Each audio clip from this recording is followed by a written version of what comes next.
गुरुकुल शिक्षा, विश्वामित्र के साथ वनगमन, बाल्यावस्था से शिक्षा की ओर। अयोध्या में समय शांति से बीत रहा था। चारों राजकुमार राम, लक्ष्मण, भरत और शत्रुघ्न धीरे धीरे बाल्यावस्था से किशोरावस्था की ओर बढ़ रहे थे। राजा दशरथ ने निश्चय किया, अब समय आ गया है कि मेरे पुत्र केवल राजमहल के सुखों में ना रहें, बल्कि जीवन का वास्तविक ज्ञान प्राप्त करें। तब चारों राजकुमारों को गुरु वशिष्ठ के आश्रम में भेजा गया। गुरुकुल का जीवन राजमहल से बिल्कुल भिन्न था। वहाँ ना रेशमी वस्त्र थे, ना स्वर्ण के महल।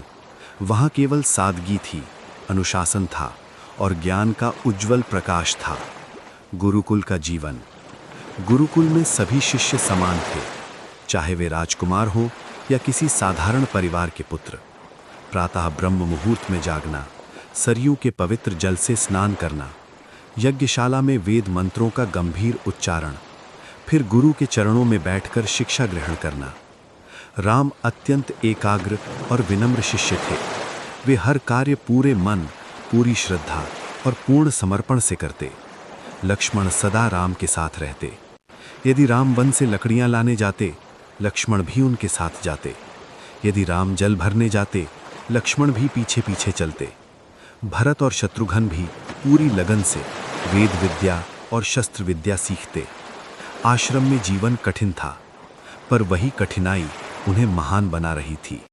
शस्त्र और शास्त्र का ज्ञान। गुरु वशिष्ठ ने राजकुमारों को वेद, उपनिषद, नीति शास्त्र और धर्म के गूढ़ सिद्धांत सिखाए। उन्होंने समझाया, राजा का पहला धर्म है प्रजा की रक्षा करना। साथ ही धनुर्विद्या, तलवार चलाना, रथ संचालन और युद्ध कौशल का भी अभ्यास कराया गया। राम ने अल्प समय में ही हर विद्या में अद्भुत निपुणता प्राप्त कर ली। गुरु वशिष्ठ अक्सर मुस्कुराकर कहते, राम केवल शस्त्र में ही नहीं, शास्त्र में भी अद्वितीय हैं। उनकी वाणी में गर्व भी होता था और आशीर्वाद भी। ऋषि विश्वामित्र का आगमन। एक दिन अयोध्या के राज दरबार में एक तेजस्वी ऋषि का आगमन हुआ। वे थे महान तपस्वी विश्वामित्र। उनके तेज से पूरा राज दरबार आलोकित हो उठा, जैसे सूर्य स्वयं सभा में उतर आया हो। राजा दशरथ सिंहासन से उठ खड़े हुए। हे मुनिवर, आपके चरणों में प्रणाम। कृपया अपने आगमन का उद्देश्य बताइए। विश्वामित्र का स्वर गंभीर था किंतु शांत। हे राजन, मैं एक महान यज्ञ कर रहा हूँ, परंतु राक्षस बार बार आकर उसे नष्ट कर देते हैं। मुझे आपके पुत्र राम की आवश्यकता है, ताकि वे मेरे यज्ञ की रक्षा कर सकें। सभा में सन्नाटा छा गया। यह सुनते ही दशरथ का हृदय कांप उठा। हे मुनिवर, वे बोले, राम अभी बालक हैं। वे उन भयानक राक्षसों का सामना कैसे करेंगे? मैं स्वयं अपनी सेना लेकर आपके साथ चलूंगा। विश्वामित्र का स्वर अब दृढ़ था। राजन, ये कार्य केवल राम ही कर सकते हैं। तभी गुरु वशिष्ठ ने शांत स्वर में कहा, राजन, चिंता त्याग दीजिए। राम साधारण बालक नहीं है। उनका जन्म किसी महान उद्देश्य के लिए हुआ है। दशरथ की आंखें नम थीं, पर धर्म और ऋषि वचन के आगे उन्हें झुकना पड़ा। भारी मन से उन्होंने अनुमति दे दी। वन गमन की शुरुआत। राम ने पिता के चरण स्पर्श किए।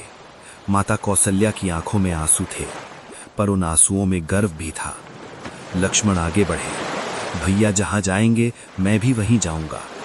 और इस प्रकार राम और लक्ष्मण विश्वामित्र के साथ वन की ओर प्रस्थान कर गए। राजमहल के सुख पीछे छूट गए। सामने था कठिन, अज्ञात वन मार्ग, पर उनके हृदय में था केवल कर्तव्य। वन का जीवन। वन में ऊंचे ऊंचे वृक्ष थे, पक्षियों का मधुर कलरव था, पर कहीं कहीं राक्षसों का भयावह साया भी मंडरा रहा था। यात्रा के दौरान विश्वामित्र ने राम और लक्ष्मण को दिव्य अस्त्र शस्त्र की विद्या प्रदान की। उन्होंने मंत्रों के साथ दिव्य शक्तियां दी। बाला, अतिबाला, अग्नि अस्त्र, वायु अस्त्र। जैसे जैसे ज्ञान मिलता गया, राम का तेज और भी प्रखर होता गया। ड्राका ताड़का वध। वन में प्रवेश करते ही भयंकर गर्जना हुई। राक्षसी ताड़का प्रकट हुई, विकराल रूप, प्रचंड शक्ति। विश्वामित्र ने कहा, हे राम, यही वो अधर्म है जिसका अंत तुम्हें करना है। राम ने धनुष उठाया। उनकी दृष्टि स्थिर थी, मन शांत था। एक ही बाण चला और ताड़का धराशायी हो गई। वन में शांति छा गई। ऋषि मुनियों ने राहत की सांस ली। यह राम का पहला सार्वजनिक पराक्रम था।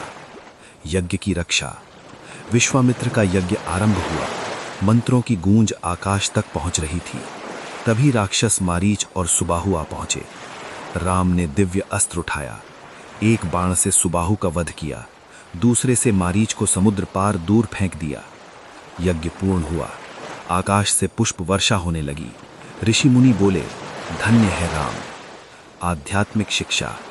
विश्वामित्र ने राम को केवल युद्ध कला ही नहीं सिखाई, बल्कि धैर्य, संयम और कर्तव्य का भी गूढ़ ज्ञान दिया। उन्होंने कहा, शक्ति का प्रयोग केवल धर्म की रक्षा के लिए होना चाहिए। राम ने इस वचन को अपने हृदय में उतार लिया। निष्कर्ष, गुरुकुल शिक्षा और विश्वामित्र के साथ वनगमन राम के जीवन का वह अध्याय था जिसने उन्हें एक आदर्श योद्धा और मर्यादा पुरुष बना दिया। यहीं से प्रारंभ हुई वो यात्रा जो आगे चलकर रावण वध और धर्म की स्थापना तक पहुंची। उन्होंने सिद्ध किया, सच्चा राजकुमार वही है जो अपने सुख त्याग कर धर्म की रक्षा करे।